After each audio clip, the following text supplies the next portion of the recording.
Well, hello, YouTubians, and welcome back to another episode of the Barbecue Trucker. Today, I'm going to talk about something that really shocked me, to be honest with you.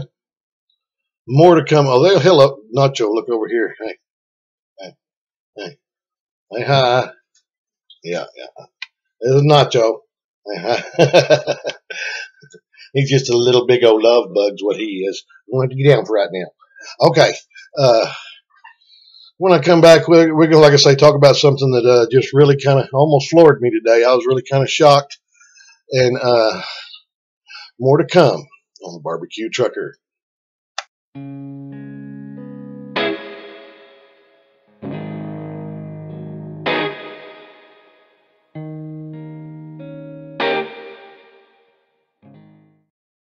Well, hello, YouTubians. Here I'm. Nacho and I are back. Nacho just didn't want to stay on the floor, did you? Huh? That little man didn't want to stay on the floor. He done been outside keeping us safe from the neighborhood and all. Nickname is Killer.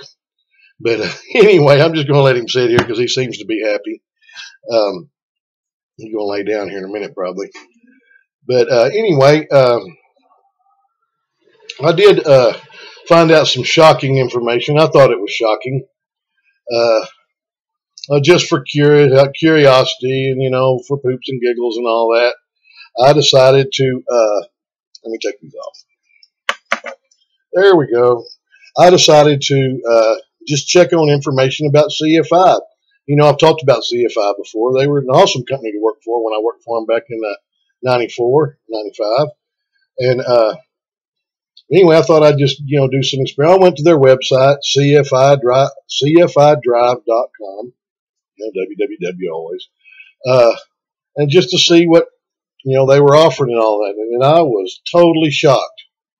I'm going to tell you something. Old Mark from Trucking Answers, go check his channel out. Well, you want some information about trucking and what's going on in the trucking industry. That's the place to go. But anyway, he would definitely label this as a crap company of the week. Anyway, I'm shocked. Mainly their pay. I mean, their benefits are as good as anybody's as far as, with the, insurance, 401k and all that kind of stuff. But number one, they pretty much expect you to be out. They said 3 to 4 weeks. Well, if they say 3 to 4 weeks, that means 4 weeks. And day off for every week that you're out. 1 day home for every week you're out. So, you're out 3 weeks, you're home 3 days. I guess that's okay for some. That'd be okay for me now because I don't plan on coming home but once a month anyway, at the most. But anyway, so that's not really surprising. And they did say that they had a regional division. I call it Mid-South. They said to look at the map below, and there was no map. So anyway, that's not no big deal. But here's what got me. It's their pay. One thing about it that I just hate is like layover pay. A lot of companies will make you wait 24 hours. That's kind of standard, and that's all right. But you got to do 48 hours before you get a penny for layover pay. And then you have to be laid over another 24 before you get that pay for that day. So you got to actually be laid over 72 hours to get 1 day's worth of layover pay. And I don't remember what the layover pay was, $40 or something like that. It may have been a little bit more, but it wasn't much. But here's what got me on there. I finally found it. You had to kind of dig for information. And I found this because they were talking about the pay and bonuses. And they thought about the pay, about the $25 to go into New York City, or maybe $50.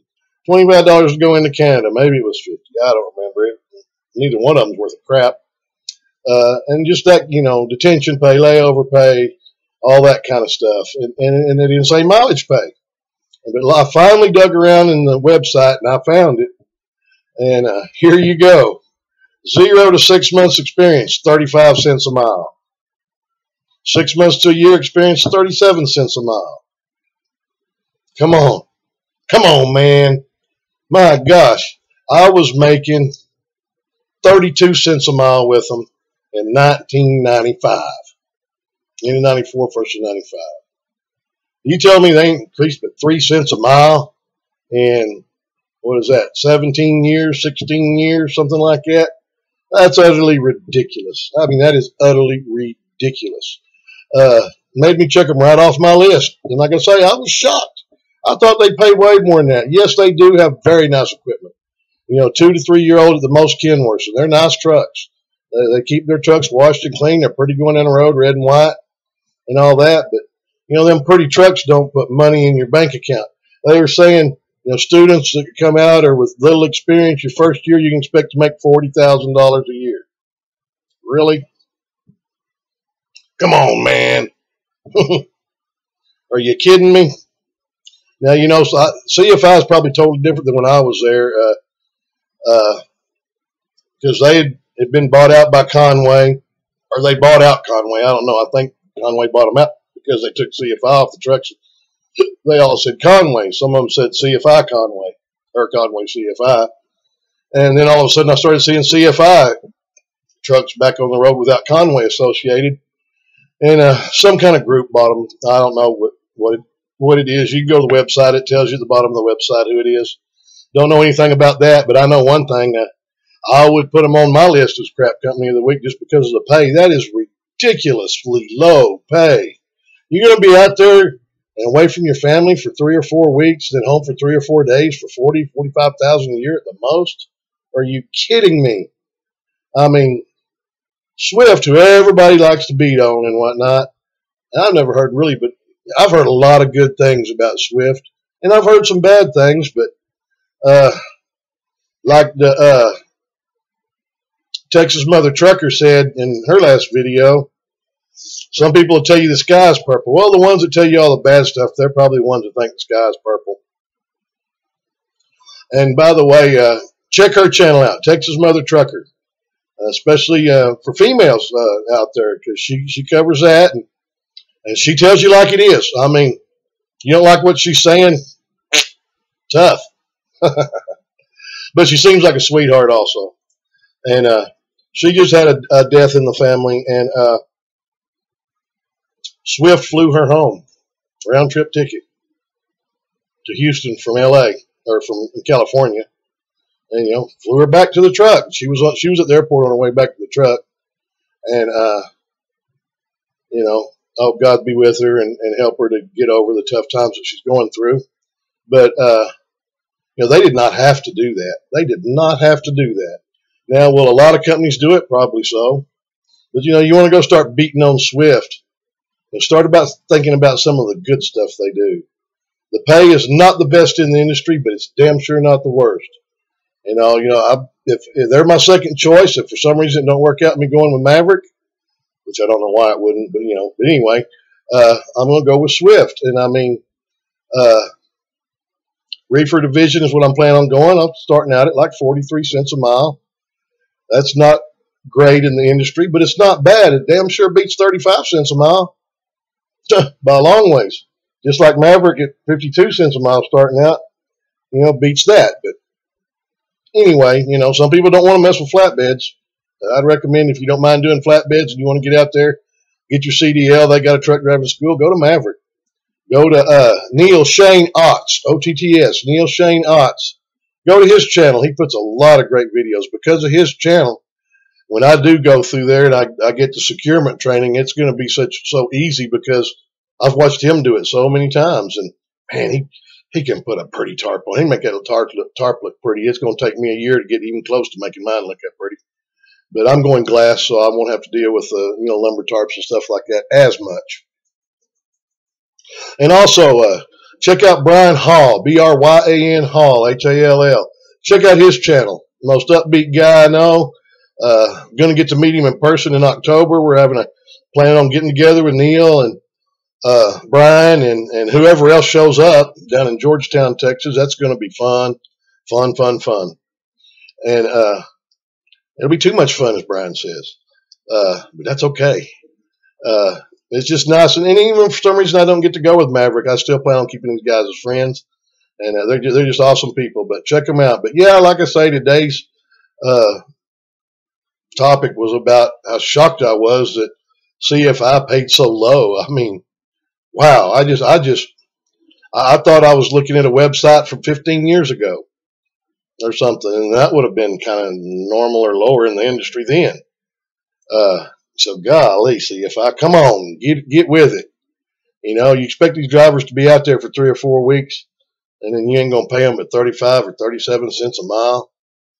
Good Lord, I mean, that's getting down close to CR England wages, even though CR England don't pay that much.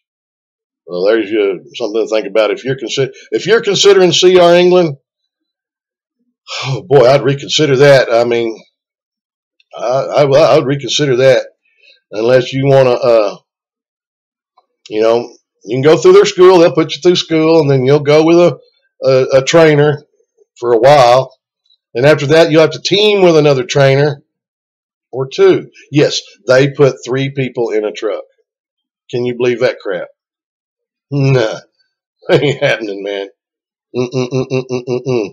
I mean, if you're going with CR England, it must be because you can't get hired somewhere else or something, because I just really don't know anyone in their right mind who'd go to work for CR England.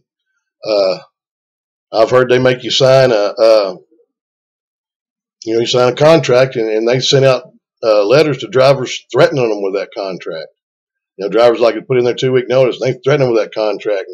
I don't know if they have a no-compete clause or not.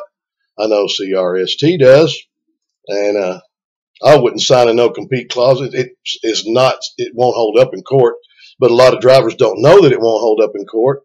Well, they sign it. No-compete means, what they say is that you got to work for us for a year. You cannot go to work for anyone else in a year.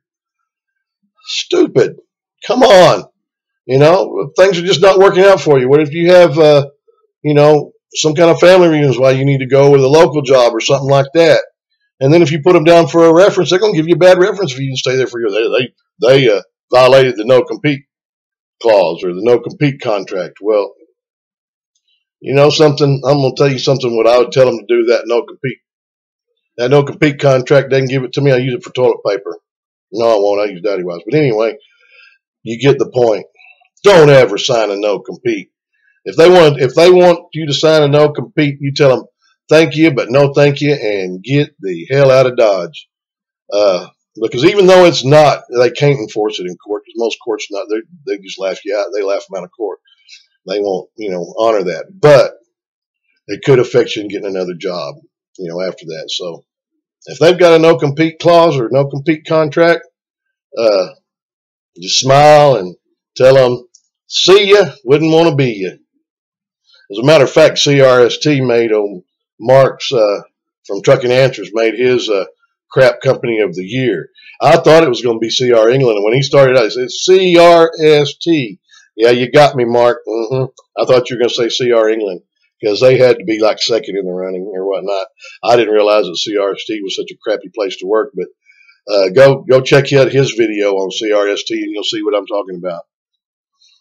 There's just too many other places to go, and after you sit and listen to the people that are doing the investigations in these companies, like he had the same problem with Stevens. Couldn't get him to answer the phone. Sit on hold for over 18, 20 minutes. That's ridiculous. You shouldn't make someone that wants to try to go to work for you, and then they wouldn't give you no information. They said, well, go ahead and apply, and we'll tell you. Well, no, I don't want to apply until you tell me. I don't want to spend my time filling out going back 10-year history on my work history and all that to find out that I don't like what you're saying, and you're not going to tell me that before I do it. Well, come on, man. Get with it. No wonder these companies have such a turnover rate and have such a hard time getting drivers. I'll tell you that. I just don't understand it. I do not understand it. As far as what I've seen in all his videos, Swift did not make Crap Company of the Week. As a matter of fact, he talks about Swift and their no-contract driving school and all, and he actually said that Swift would be a decent place to start. He was kind of happy with what they did. The pay was not the best in the industry, but by far not the worst. And I'll just have to go to his channel, Trucking Answers, and scroll down through his videos. You'll find it. A lot of interesting videos. I spent hours watching them. I ain't got nothing else to do right now. I'm just waiting. It's going to be, let's see, this September, October, November, December. 4 months until January, and that's when I plan on going to work for whoever, whether it's Maverick or Swift or whoever. But Those 4 months are going to seem like 4 years to me. I'm ready to go now. I just, like I say, made prior obligations, and I'm a man of my word. I'm not going to break those obligations, and I'm not going to go to work for somewhere and tell them, hey, I got to be back home for this, and then a week later, I got to be back home for this, and maybe 2 weeks later, oh, I got to be back home for this. No, I'm not going to do it. I want to go out, and then actually, I don't have hardly anything in December, but I don't want to get started with orientation or truck driving school and all that in December, and then have to take off for the Christmas break and go home, go back, because I do plan on driving up to North Little Rock if I get on with Maverick, and if it's Swift, I'll drive up to Lancaster or Corsicana. I think there's schools in Corsicana. I don't know if I think Lancaster's where their terminal is, though. That's where you go to orientation and all. But I plan on driving my own vehicle. I'd like to have my vehicle there. That's another point I want to make. If you can go to truck driving school, you can go to these companies or whatnot, or even for orientation. If you can, if it's feasible, drive your own vehicle. That way you don't have to wait for the shuttle bus to bring you back to the motel at the end of the day, or you don't have to wait for the shuttle bus to get loaded in the morning. You can just drive on over there, get you a cup of coffee, sit back, relax. If you need to go to the store, Walmart or anything like that, you don't have to get an Uber or anything. You want to go out and splurge and eat at the Texas Roadhouse or Chili's or anything like that. Well, you know what I'm saying. You got your wheels there. And you can make good friends that way because you can give them rides to the terminal and stuff like that if you so desire and if they want to. So I would recommend that if you can, take your vehicle. That's for sure. And also the other thing to touch on, I think I've touched on before, but it needs to be, I need to remind you and all is when you go to this, make sure you have enough money. Talk to the recruiter and find out if they're going to pay for breakfast and lunch. Well, the breakfast may be a continental breakfast at the motel. Fine, I don't eat breakfast anyway. But they'll give you a lunch and maybe pizza or sandwiches or something like that. Then you most likely will have to get your own supper unless you go to Maverick. They're going to give you a $50 gift card so that you can get your supper. But carry enough money. Carry enough. Talk to the recruiter that you talk to. Make sure you have enough money if you're going to truck driving school, one of their truck driving schools, to enough money to pay for the CDL. And it's different costs in different states. Make sure that you have enough money to eat on and for your personal expenses. You don't want to get up there and just have to live broke and go eat a $3 meal at McDonald's every night. You just really don't want to have to do that. I've done that before in the past, and it kind of sucked. And make sure that you're drug-free. Most of them are doing hair follicle tests. They'll go back a minimum of 3 months. Some of them say 6 months, but according to the videos on the websites from the laboratories that do the testing, they said it basically goes back a month for every half inch of hair, and they take an inch and a half, so it basically goes back 3 months. Don't let them cut off 10 inches of your hair and go back 2 or 3 years, whatever. Don't do that. But anyway, I'm going to start growing my hair out pretty soon. As much as I like to keep my head shaved, especially in the summer, because that way I don't have to buy shampoo. Just lazy. But I'm going to have to start growing it out a little bit so they can have some hair to take off. I mean, they may have enough to take off of here. I don't know. We'll find out. But as far as my arms, you can't really see it, but about a half inch of hair, and it's real fine hair. I have no hair on my body, chest or back or anything like that. So maybe they take it under my arms. That hair is probably 2 inches long. I won't put on deodorant, and I'll take a shower, and then I won't put on deodorant until after they take the test, and then I'm going to put on a little bit, just because I like to stay fresh. But anyway, hopefully those tips will help you. I kind of varied around on the subjects tonight, but that's okay. I think it's helpful information that people should know, especially if they're fixing to go into this career. And also, one other thing, if you're fixing to go into this career, you've never done it, prepare your family. Prepare your family for you to be gone. At first, especially if you're going to truck driving school, you're going to be 3 or 4 weeks in truck driving school, and then you're going to be orientation like a week. And Maverick, you'll have another week of securement training, and then another week of glass training if you're going into glass, and then like 3 weeks with your trainer, mentor, whatever they call them. And also, a lot of them will let you go home before you get with your trainer, but A lot of times you may have to wait for a trainer, so you would go home. But if you don't have to wait for a trainer, I suggest going on out and don't tell them, oh, no, I want to go home for a few days, because then you might find yourself waiting 5 or 6 more days or whatever for a trainer. So anyway, that's some advice that I thought y'all would like to have. Also, if you watch this, Texas Mother Trucker, I want you to know my thoughts and prayers are with you, girl, for a speedy recovery, mental-wise and everything. You know what I'm talking about. And just be safe out there. And everybody be safe out there. Keep the rubber side down. Do not forget to thank your military, law enforcement, first responders for what they do for us. Also, if you see a tow truck, emergency vehicle, whatever, on the side of the road, move over or slow down. And I mean slow down. These people are out there doing, you know how many tow truck drivers a year are killed by people who are not paying attention, just drive right into them. Move over. You see those flashing lights, whether they're red and blue, yellow, or whatever. Move over, please. Give them a break. I'm going to tell you something. They'll appreciate it, especially if they're not laying in a box dead, and then your life's messed up because you got to live with that. Think about it. Think about it. No texting and driving. I'm going to quit preaching. No drugs. Commercial driver, you're not professional if you do. So anyway, that's going to conclude this episode of the Barbecue Trucker. And I'll put a few pictures on the end here so that y'all can look at. My family especially likes that. So anyway, be safe out there. Never, by any means, take a sleeping pill and a laxative at the same time. And we'll see you in the next video.